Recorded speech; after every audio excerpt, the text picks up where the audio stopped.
Hey, welcome to this episode. My guest today is Dr. Kevin J. Scanlon. He is a scientist, an inventor, an entrepreneur, an author, and an investment advisor. Not only that, he is from New York, lives in California, and has an Irish passport. So we're going to have a fun conversation. Let's get on with it. So, Kevin, thank you for joining me on this episode. Really appreciate you taking the time today to share with us a little bit about you and your expertise and what you've been doing lately. So let's start with that. Tell us about yourself and what you've been up to. So I was born in New York City. I was educated in London, and I have an Irish passport. Oh, wow. So I was trained in molecular biology and cancer research. I was fortunate I was at Yale, trained with Joe Bertino in drug resistance in patients with cancer. And then I went into the pharmaceutical industry and ran a cancer program for a German pharmaceutical company. And when I finished there, I went into the investment community because I could speak science and I could speak business. And I wound up becoming chairman of the Pasadena Angels, and I was also with the second group, Tech Coast Angels. And I helped entrepreneurs and investors understand the risks of investing in science companies, technology companies. And after being chairman, I started teaching because I realized the entrepreneurs did not understand the process of getting funded by investors. So I wrote a book called The Hybrid Entrepreneur for the students so they could understand the process of starting a company and getting funding. And that's what I've been doing. So I've been advising companies and investors on good investments for startup companies. Interesting. So you talked about risks. What were some of the key risks that you were trying to help steer them around? It was an interesting problem. The scientists or technologists had no understanding of the vocabulary of the business person. And that scared them, raised their anxiety. The business person had no idea of what the technologist was saying because it sounded all gibberish to him. So his anxiety went up. So the point of the book was to help understand the process, help understand the vocabulary. Once that was achieved, then you introduced the lawyers with their vocabulary, and everybody became anxious. And confused and scared. Exactly. It's funny that this isn't an unusual conversation. I mean, actually in marketing, we run into the same thing where you've got multiple people at the table speaking different languages from their area of expertise, and marketers have to try and crunch that and make that attractive and the messaging reach the right audiences. So I can relate to that situation. Yes, so it's important to understand. If they understand the process and they understand where each group is coming from, then it makes it easier. Not solve, but it makes it easier to communicate between three groups or more. Right. And if you can let the scientists focus on the science, then what they're actually trying to create will actually get better rather than distracting them with all this business mumbo jumbo. Yeah, to a certain degree, yes, that's true. And the Pasadena Angels is still running. It's been going Yep. for 24 years, I was reading. So tell me a little bit more about that organization. It's a very interesting organization. It's about 100 investors with domain experience, C-suite experience that work together as a group to invest in early stage companies. We fund about 20 companies a year, and we review about 600. So that gives you a proportion. Wow. It's an involved process. What we try to do is we try to mentor the entrepreneur and help them. Because, as I've always said, if the company was perfect, there would be no need to go to angel investors. Right. Of course. Good point. So what we try to do is look at the company, see if it's a good fit for our members, see if our members can mentor or help or network to make the company successful, in addition to helping them get funded. That's smart. So you're actually investing in the ideas behind the growth as well, right? Because yes, if they're successful, we're successful. We're successful. Very good. Excellent. Wow. And you've been with that organization from the beginning? No, not quite. Dwayne Peterson and Al Schneider started it in around 2000.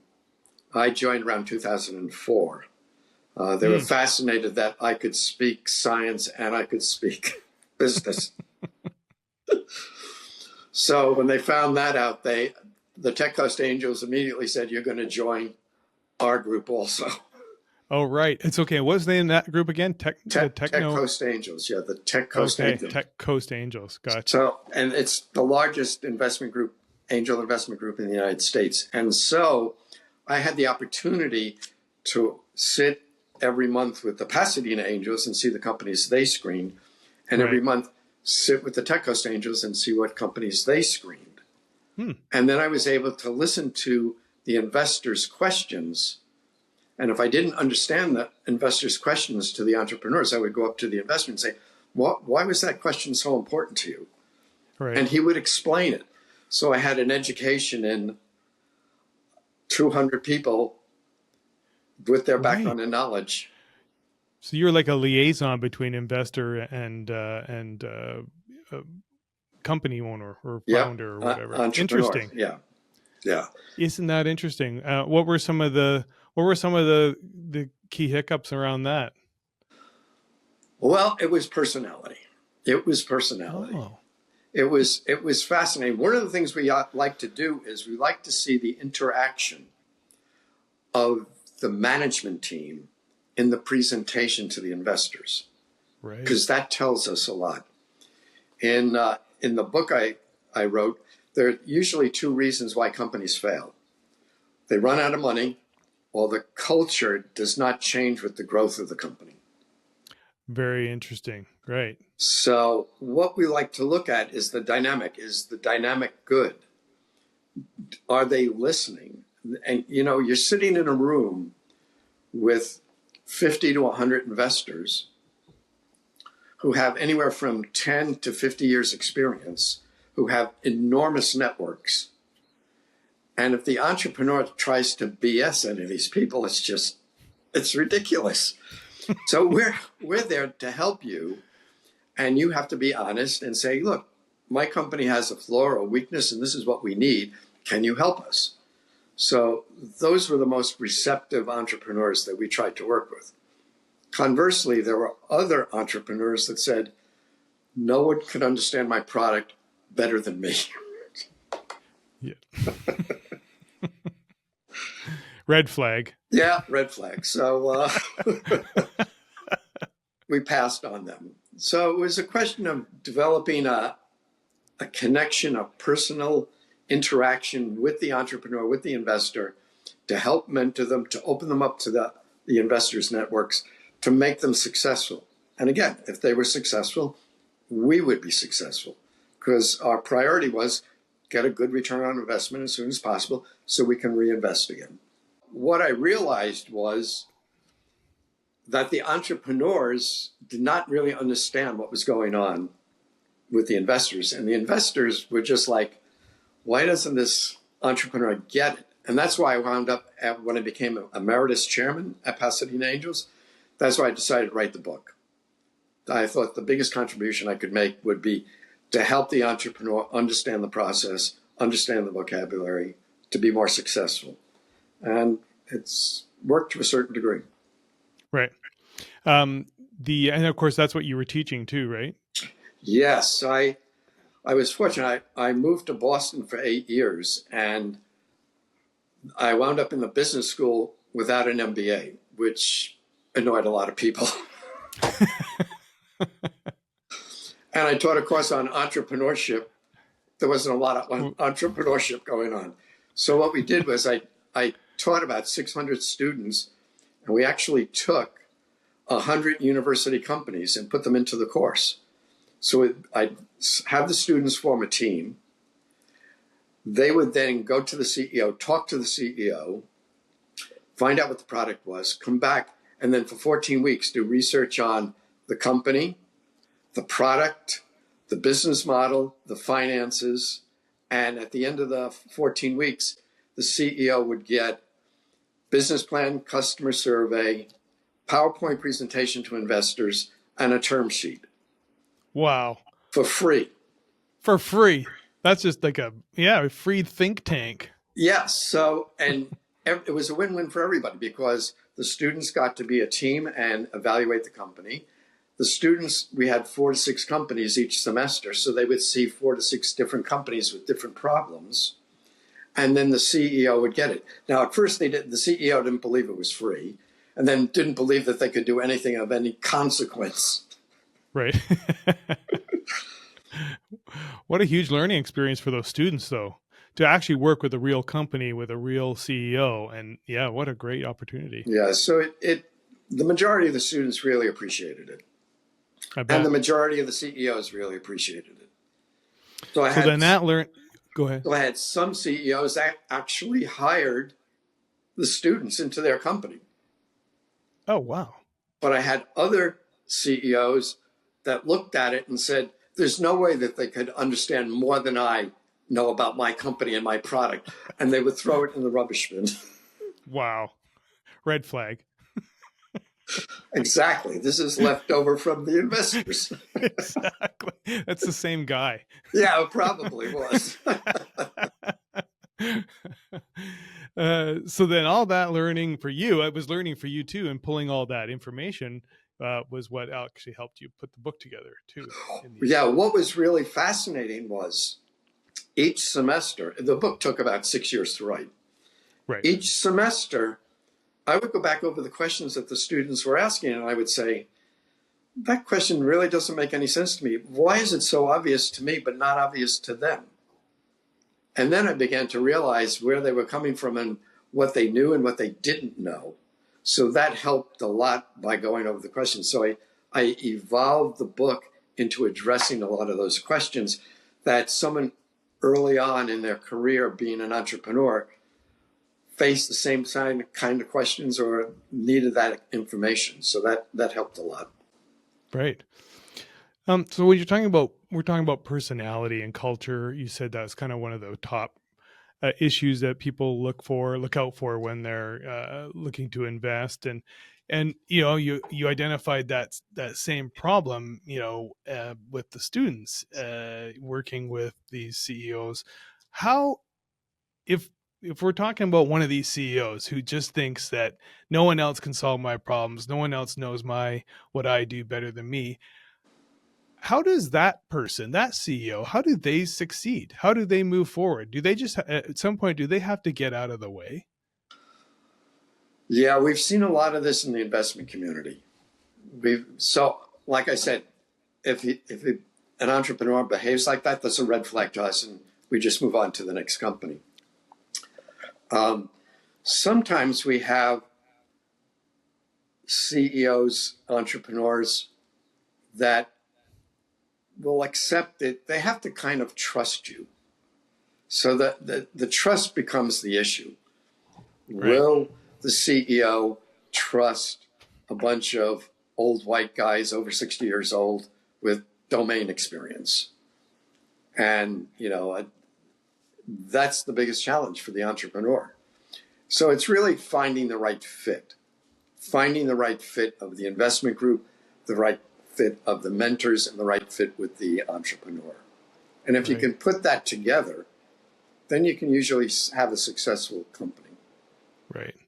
Right. It's interesting you brought up trust too, because as much as you might be thinking, well, that entrepreneur just has too big of an ego to work with, but it may not be as much as they don't trust anybody, right? Which could actually feed into the culture of their staff as well. If they don't trust an investor, how are they ever going to trust a staff member or or someone on their management team, right? That could be the core issue there, is that they just don't trust anyone to have their product or service or business in their on their heart. So what we saw a lot, especially because I looked at all the technology companies, the science companies, it was patent issues. And so a lot of times with early stage companies, entrepreneurs have filed a patent, but it's not been issued. right. So they're very paranoid that somebody can steal their ideas. Right. Very protective. Yeah. So from their point of view, I can understand that. So Sure. what I Totally always used to understand that. say is, look, I don't want to know the patent. I don't want to know the claims, but can you tell me what your company does, what your product does, in a way that doesn't disclose confidential information? And that was a big trick for me, because if they couldn't do it, then I knew this was not going to be a good company that I was going to be able to run with. Right. Right. So I gave them the opportunity to explain in layman's terms why their product was so important without disclosing confidential information. Most of them could, some of them couldn't.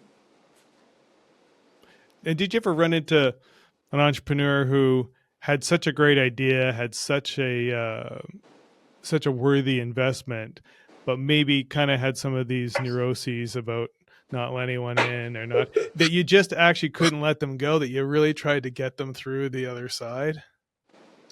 So we had a rule in the investment community. We would rather fund a first-class team and a second-rate product than a first-class product and a second-rate team. And the reason for that is most concepts, most minimum viable products are going to ultimately change by the time it gets to the market and the customer. And so the team has to be able to pivot. Pivoting is very critical, because most concepts to product is very rarely a straight line. So we need a team that can pivot, that can evaluate, can be self-critical, and find the best product for the best customer for the best market. A team that can see its own weaknesses and faults and areas that need improvement. Yeah. Yeah, that's a good point. Yeah, that's a wise rule.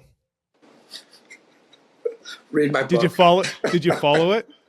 Did you follow it well? It was well. That is a good question to ask. Did you follow your own rule? That is a good question to ask. The joke among the investment community is, if you have an MD or a PhD, you're the worst investors in the group. So I had to be really careful, because I was very critical of the science. I mean, people came to me all the time with a cure for cancer. And I knew that it would be very, very rare if it was true. So I had to be calm and stay focused. Right. There was once or twice. The problem with science is early stage science is a gamble.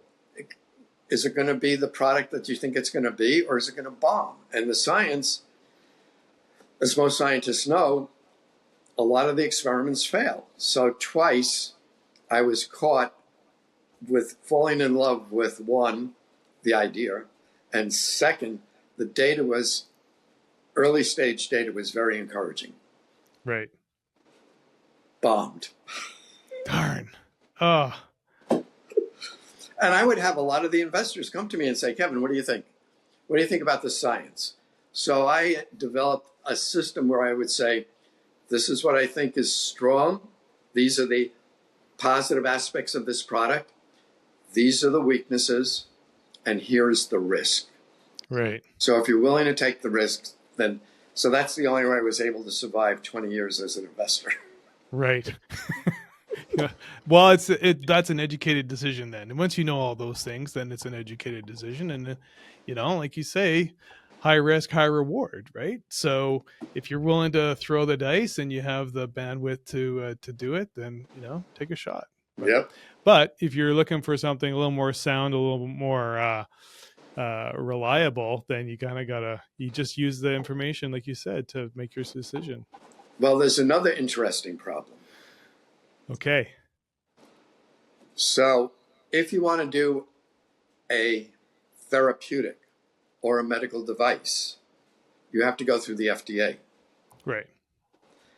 In Southern California, they're way adverse to medical, way adverse because of the FDA, and they're not familiar with the FDA. Conversely, Right. in Boston, which is a hotbed of medical research, Right. they don't think twice about funding a therapeutic.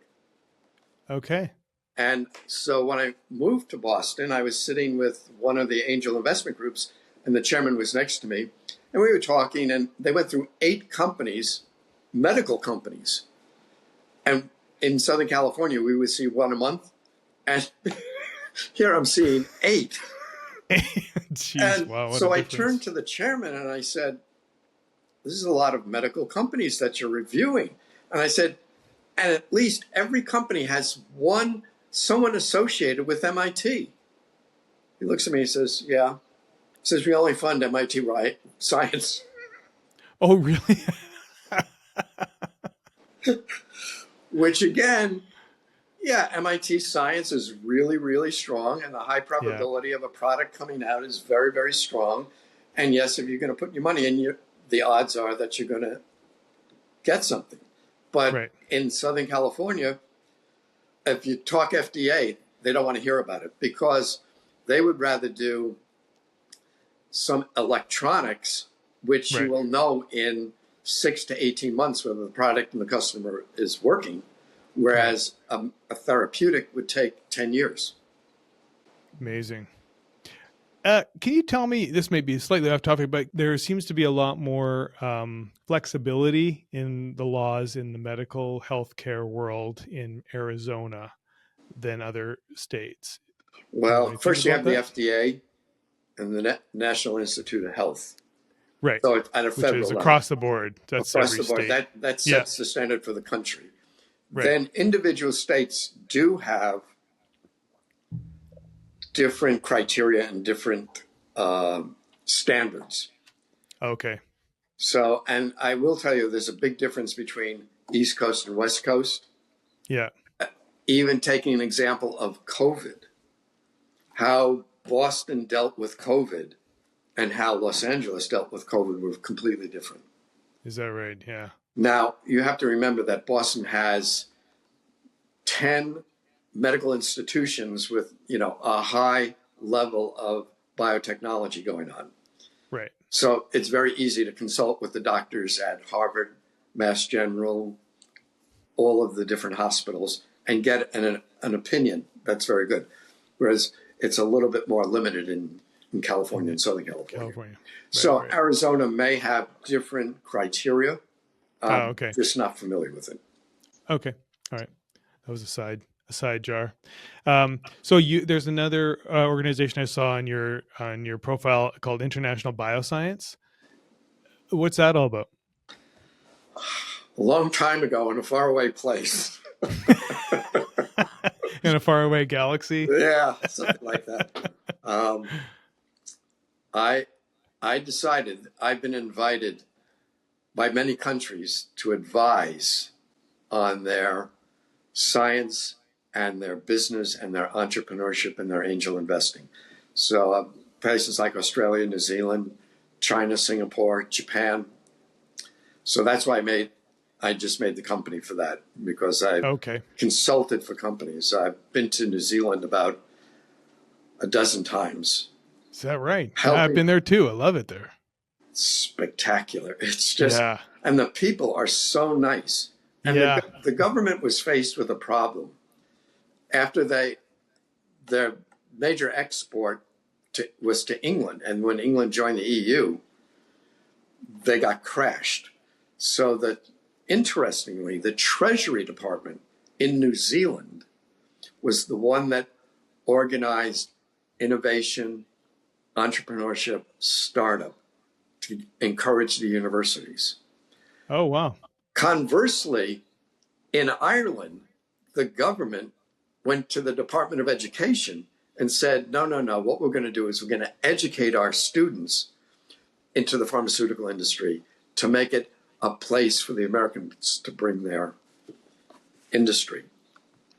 And each country approached it very differently. I found that's the thing I found most interesting on how to survive economically and keep their country ahead of the economic changes that were going on in the world over the last 20 years. Well, there's some of the most fascinating stories that came from that.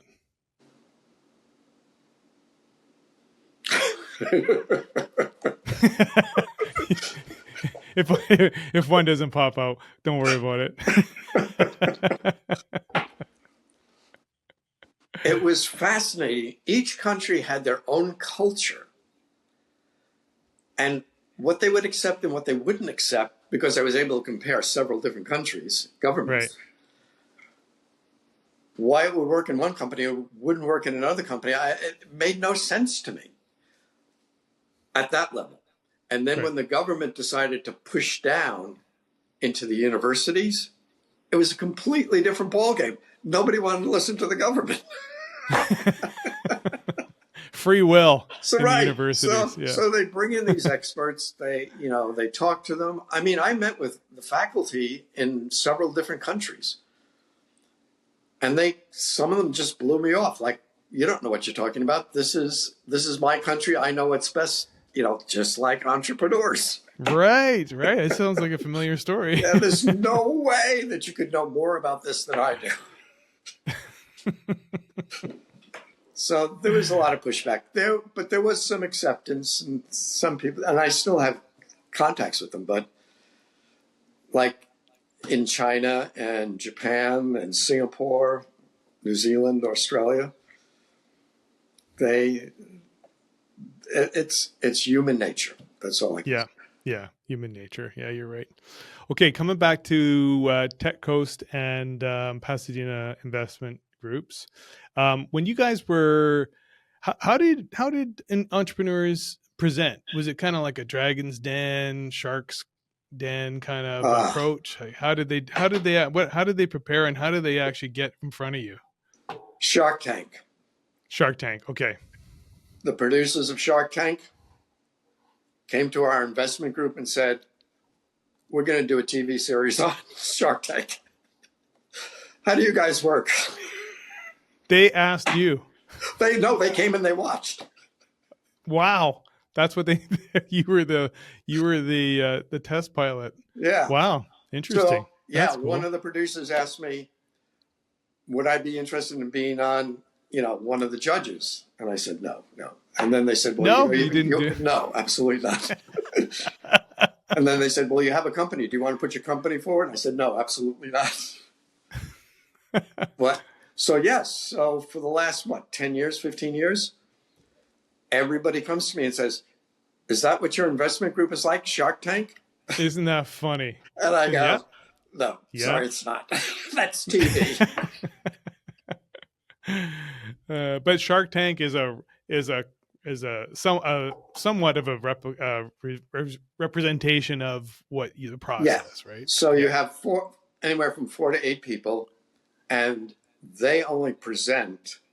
The entrepreneur presents for like 2 minutes, 5 minutes. Yeah. Our process is we screen every company that submits to the website. Then we have a committee the next week that reviews all the applications. And then we pick the top 4.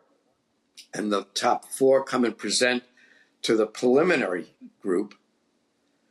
And then we have 1 or 2 go on to the main monthly meeting to present.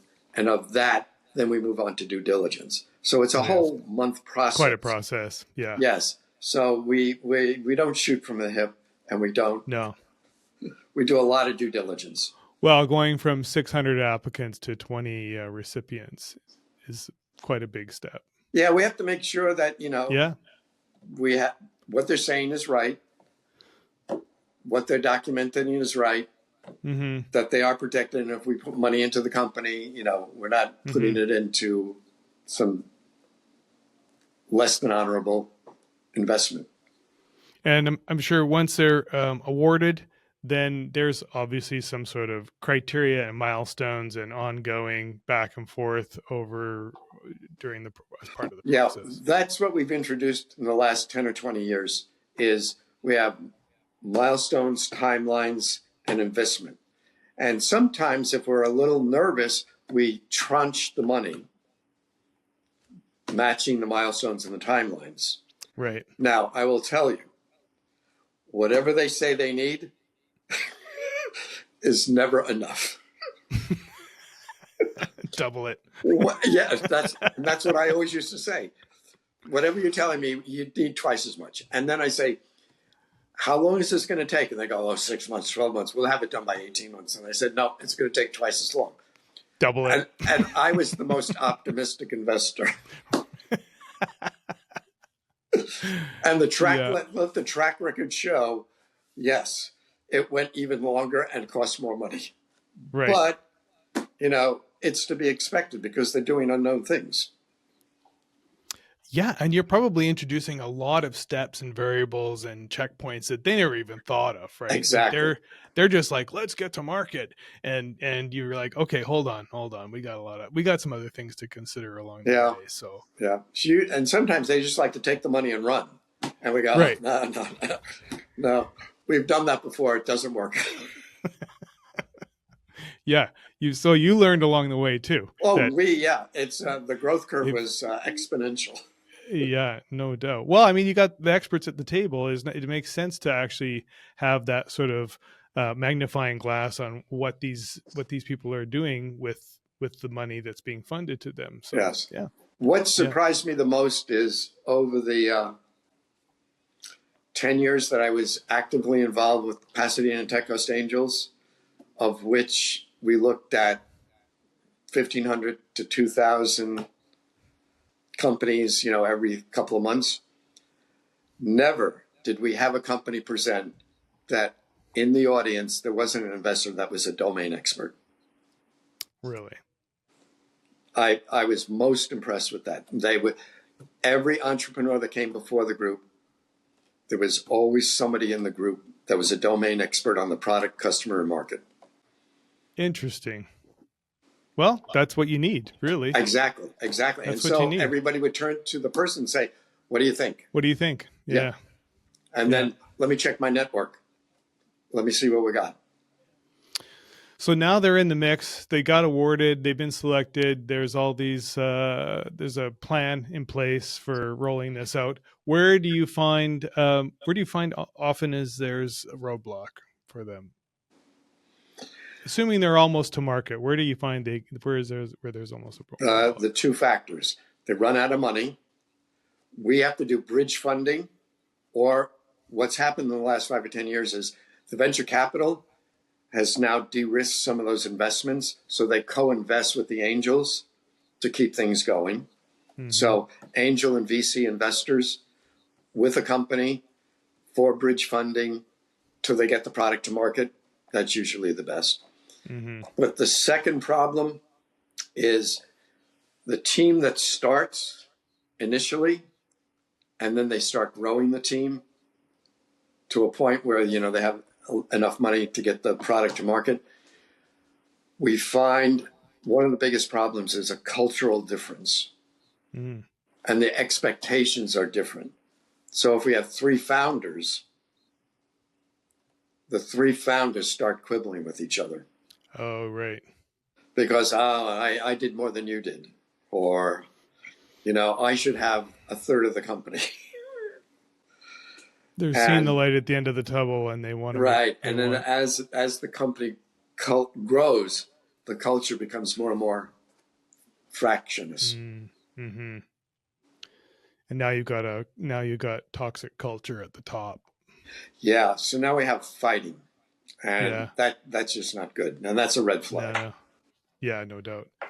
Do you ever find that when you're close to getting to market, all of a sudden entrepreneurs now become graphic designers and website developers and professional marketers? All of a sudden, they just have this hidden agenda and creative streak. You have no idea how true that is, both for the entrepreneur and the investor. Oh, oh my gosh, both of them. Yeah, no doubt. Yeah. Hey, I've been thinking of a logo for this for the last 9 years.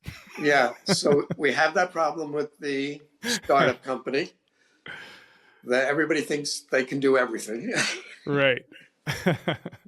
The biggest challenge I had as chairman of the Pasadena Angels was marketing people thought they were IP attorneys. Oh yeah, that too. It goes the other way around. And the IP attorney thought that they were marketers. Oh yeah. And It's I would have to crazy. call timeout and I would say, why don't we leave that to the expert? Yeah.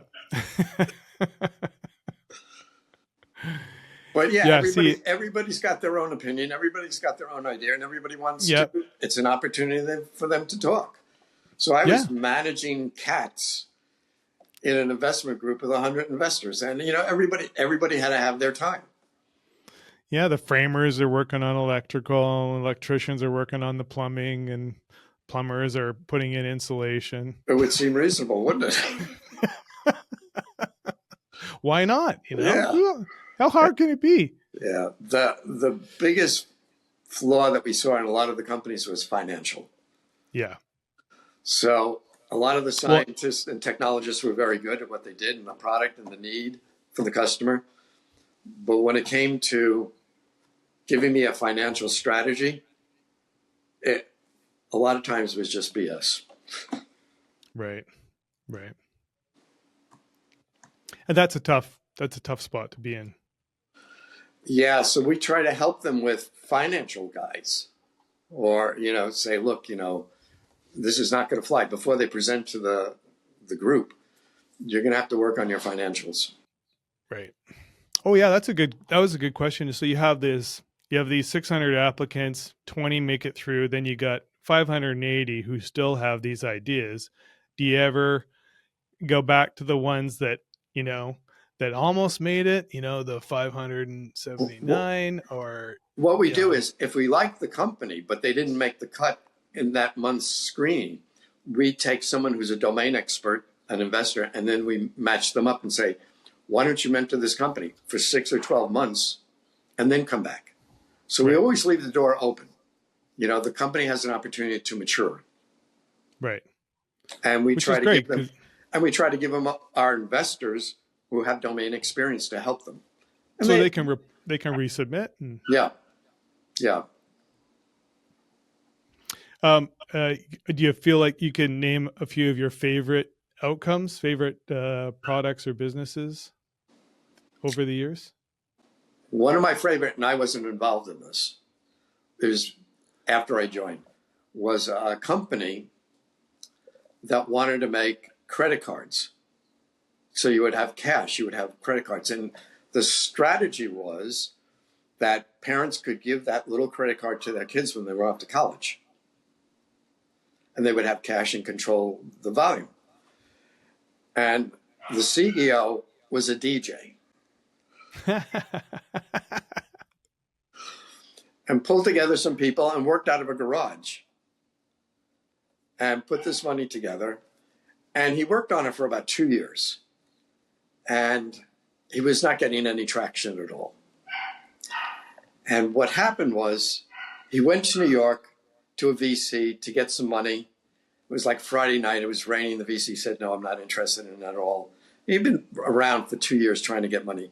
Calls his wife and says, it's over. We're going to have to sell the house. Company's not going to make it. Comes home. On that Saturday morning, he gets a phone call from a Tech Coast Angel member and says, is that deal still on the table? And the guy goes, well, it's almost closed, but we can work something out for you. As he's like, Yes. So Tech Coast Angels went in for a small round, about 10 or 15 investors for about $250,000, got him up, got some good mentoring, got him out of the garage, amazing. kept going, came back for another round, kept going. They did an IPO for $1 billion 3 years later. Wow. No kidding. That was a home run. There's a success story. Wow. So I go to everybody that invested. I go to the people that didn't invest, and I said, why didn't you invest in this? You got 100, 200-fold return on investment. He said, are you kidding? He was a DJ. What did he know about finance? I went to the other there you group. go. See? I went to the other group and I said, well, why did you invest?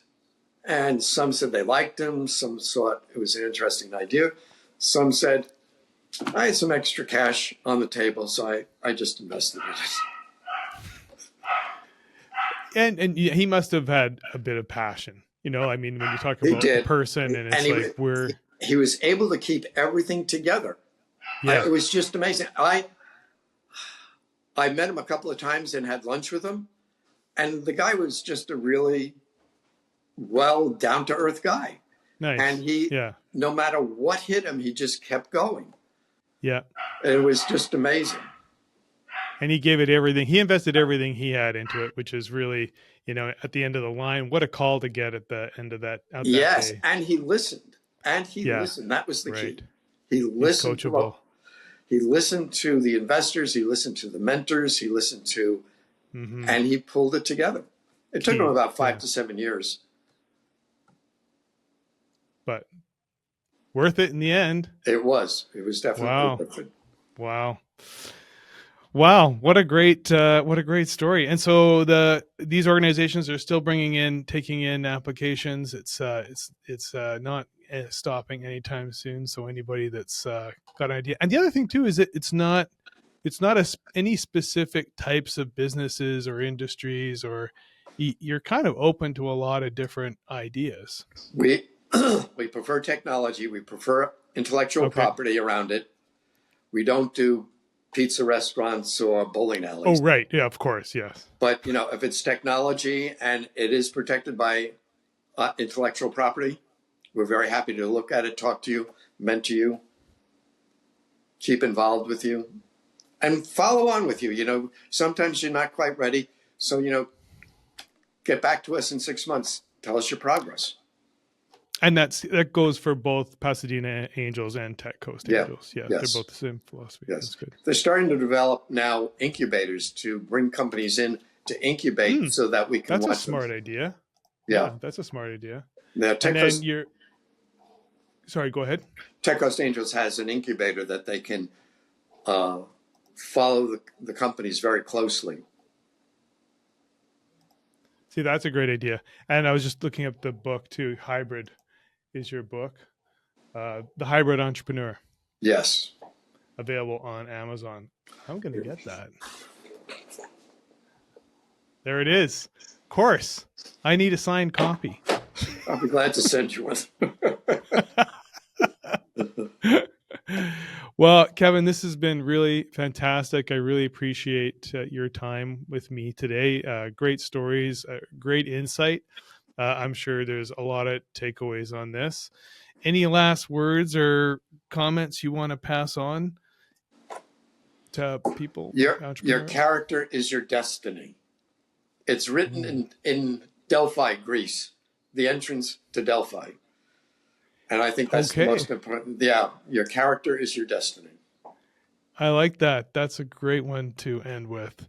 And besides your own book, any other books or things that you find are helpful in people in your in investing or becoming an entrepreneur? You have to go back and look at why was Apple so successful? Why was Microsoft so successful? Why was Hewlett-Packard so successful? It's the combination of business and technology. Right.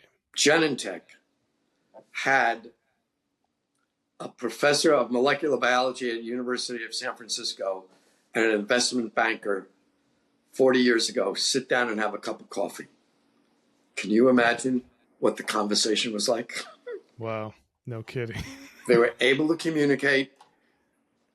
The investment banker was able to convince the scientists that they could commercialize gene cloning.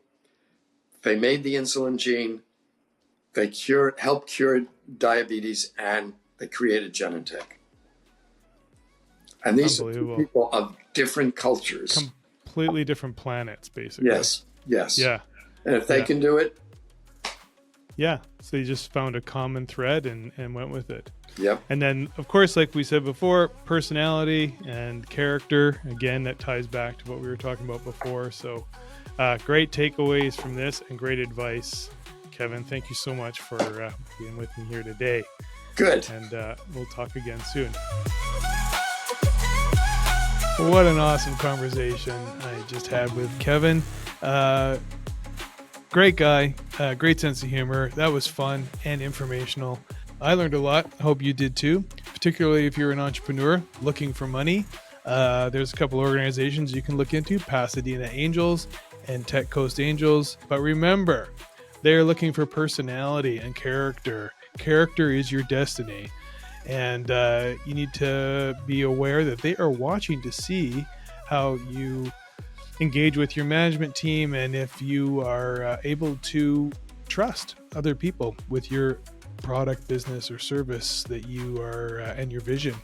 It's a very important aspect of all business, actually. If you can't trust your investors, you probably can't trust your employees. And there go your culture in the process. So lots to learn as an entrepreneur. And don't forget to pick up Kevin's book, The Hybrid Entrepreneur, a novel career in science and business. It's a good read. I'm going to get that book. It sounds great. Thank you for listening again, and stay tuned and stay healthy.